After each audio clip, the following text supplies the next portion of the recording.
Domingo, dia 21 de julho de 2024. Tudo bem com vocês, meus amigos? Estamos de volta aqui com mais um vídeo do canal Terra Brasilis News. Vamos conversar um pouco, vou tentar fazer um vídeo um pouquinho mais comprido, porque é domingo. E os que gostam do meu canal, obviamente, vão gostar de assistir até o final. Os que não gostam, ou estão achando o assunto assim chato, deixa para outro dia. Não é isso?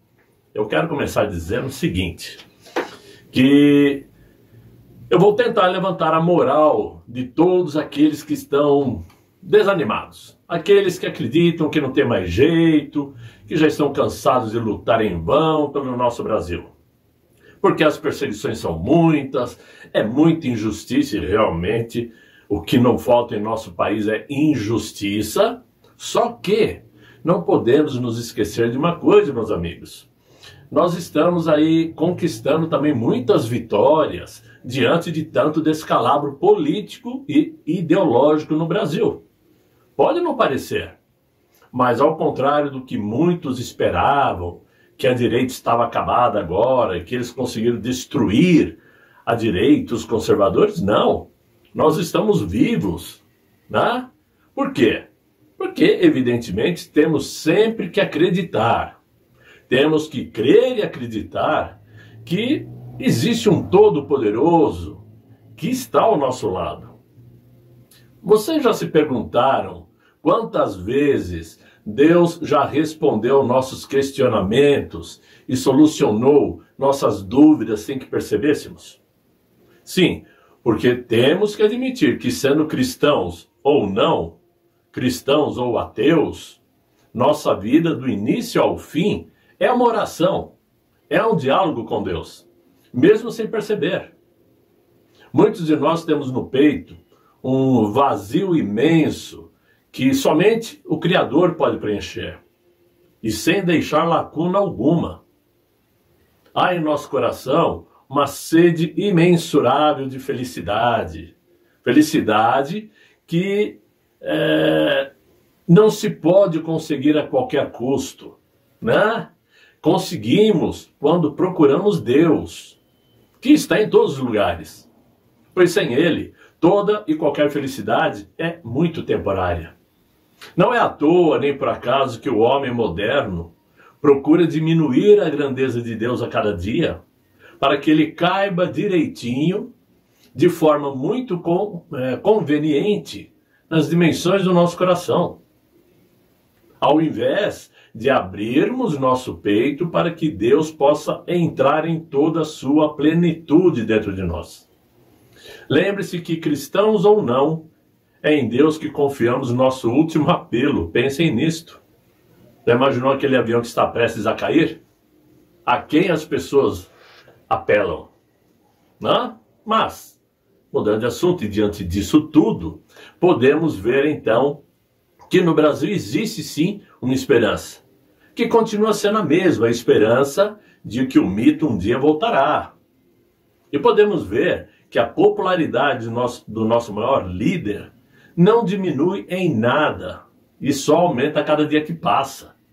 E ontem, mais uma vez, pudemos observar isto lá em Niterói, quando o nosso ex-presidente participou de um ato na região metropolitana do Rio de Janeiro, ao lado do deputado federal Carlos Jordi, que é pré-candidato à prefeitura da cidade.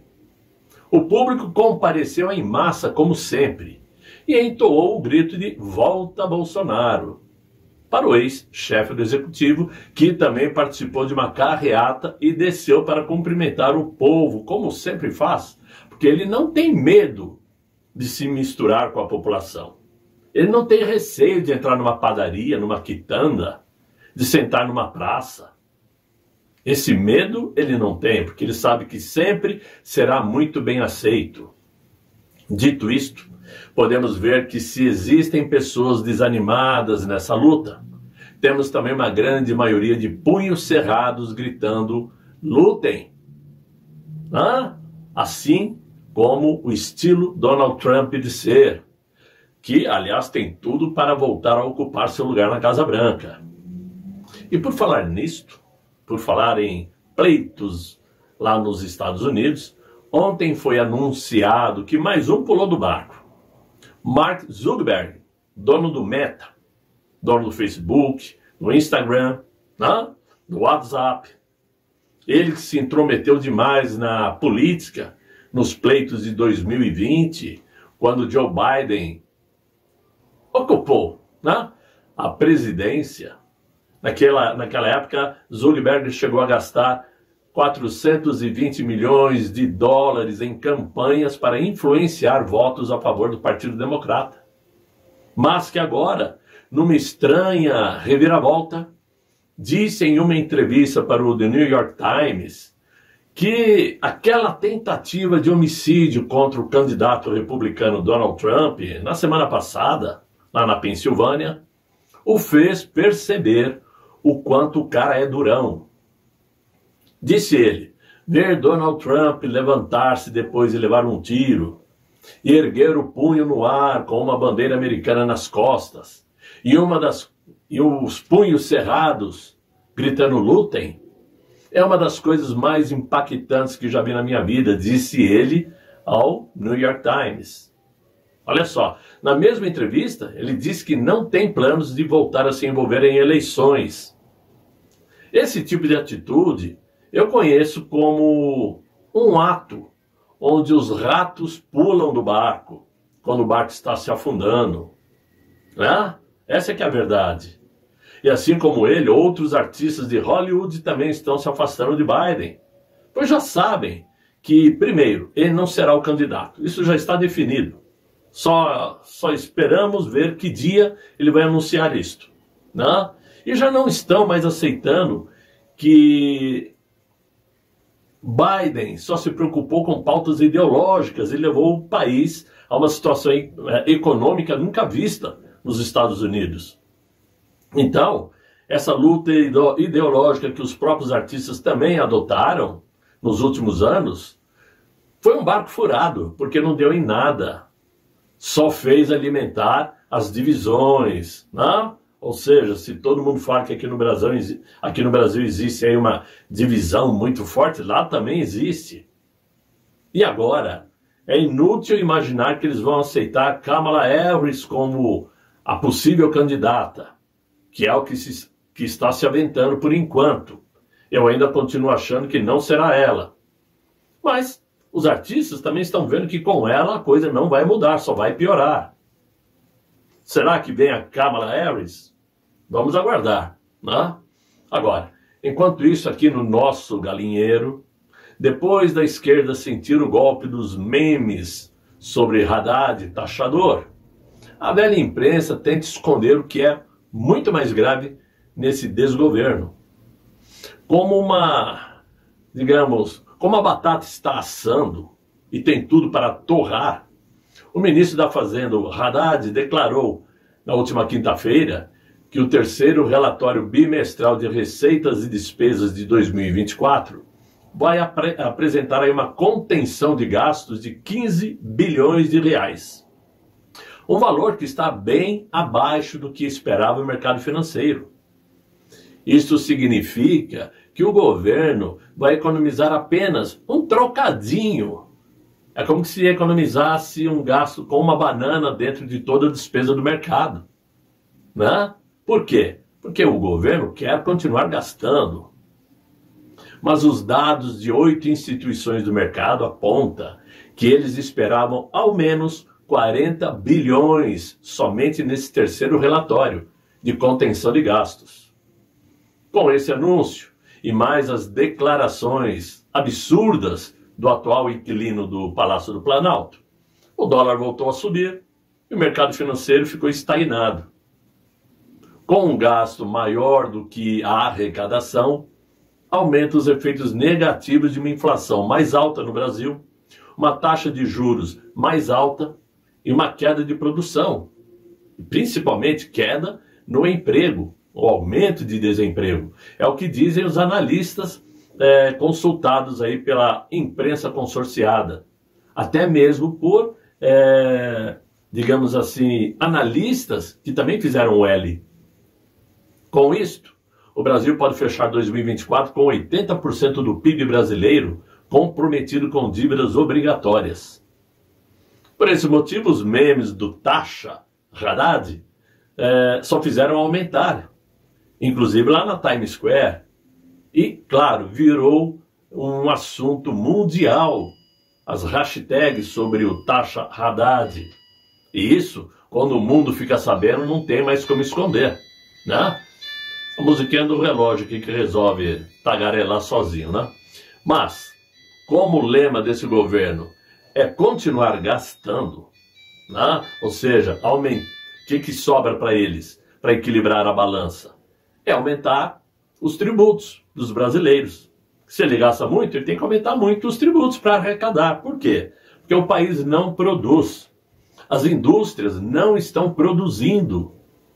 E aí, quem paga é o povo, que tem que pagar mais impostos. E o governo faz isso para tentar encontrar o déficit zero tão prometido, mas que certamente vai ser impossível de ser cumprido. O governo está taxando muito mais as empresas que mais valorizam e acrescentam valores aos consumidores. Aquelas empresas que tentam baratear os custos para o consumidor final, do que estão aumentando as taxas nas empresas que pouco acrescentam para a sociedade.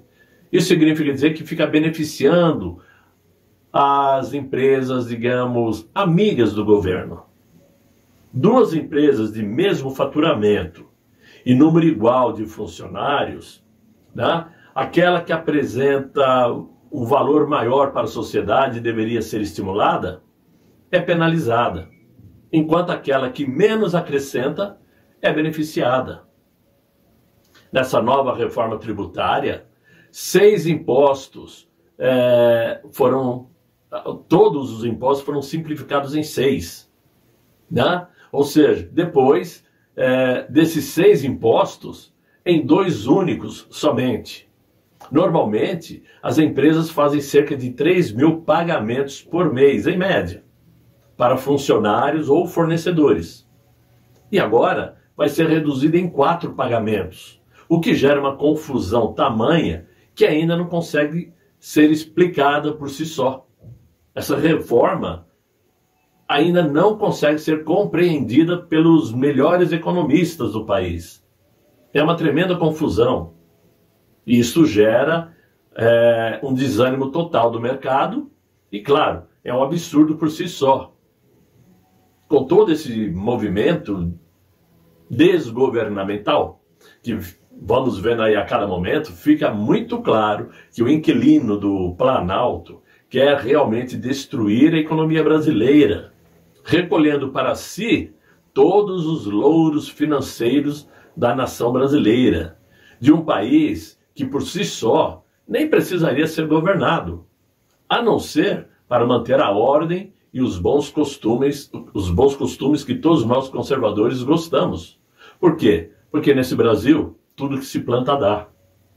É uma máquina em constante movimento, principalmente o agronegócio que esse governo tanto luta para destruir. Porque, claro, é assim que se arma, é assim que se constrói uma nação ditatorial, destruindo sua economia, mantendo o Estado como o grande produtor do país, sem produzir absolutamente nada, porque eles só arrecadam os impostos dos estados, não devolvem quase que nada de volta, né? Reduzem a produção do país, travam a máquina, ou seja, o país deixa de produzir com naturalidade e passa a encalacrar, né? A agropecuária vai sendo restrita por conta de tantas campanhas climáticas, né? Que chega num ponto que o país vai ficando pobre. Aquilo que o governo arrecada fica com a grande parcela da produção dos estados e os estados vão ficando empobrecidos. E os municípios, muito mais. Por quê? Porque o preço que chega para os consumidores, aqueles que realmente são os que compram, se tornam tão caros e tão altos que até isso diminui. Ou seja, o mercado para de ter lucro. E o país vai ficando pobre como Cuba, como Venezuela, onde a máquina estatal é riquíssima, mas o povo passa fome. É isso que esse governo está tentando fazer, né? Infelizmente, nós temos que aguardar. Temos, diante desse cenário, temos que manter viva a nossa esperança de que, primeiro, em novembro, lá na terra do tio Sam, a coisa seja revertida e Trump volte a governar o país, para depois eles começarem a fazer uma pressão em nosso país, provocando mudanças em nosso país, para que, quem sabe, lá em 26, tenhamos um sonho. Não sei exatamente se é o que nós gostaríamos, de fato, que é o mito de volta, ou pelo menos uma situação mais justa dentro do Brasil, para que os conservadores voltem a ocupar o governo. É nisso que nós apostamos. E eu tenho fé que algo de bom, né, vai acontecer. E torço para que vocês também acreditem. Ok? É o que eu tinha para vocês nesse vídeo de domingo. Espero que vocês tenham gostado. Se gostaram, deixem os likes, se inscrevam no canal, torçam para que o canal cresça, colabore quem puder colaborar. Quem não puder, simplesmente deixe os likes, compartilhe o link, que já é de grande ajuda para o Terra Brasilis News, ok? Conto com vocês, desejo a todos aí um excelente fim de noite, muito bom descanso, e até amanhã, se Deus quiser, Ele há de querer. Fiquem bem, fiquem com Deus. Tchau, tchau.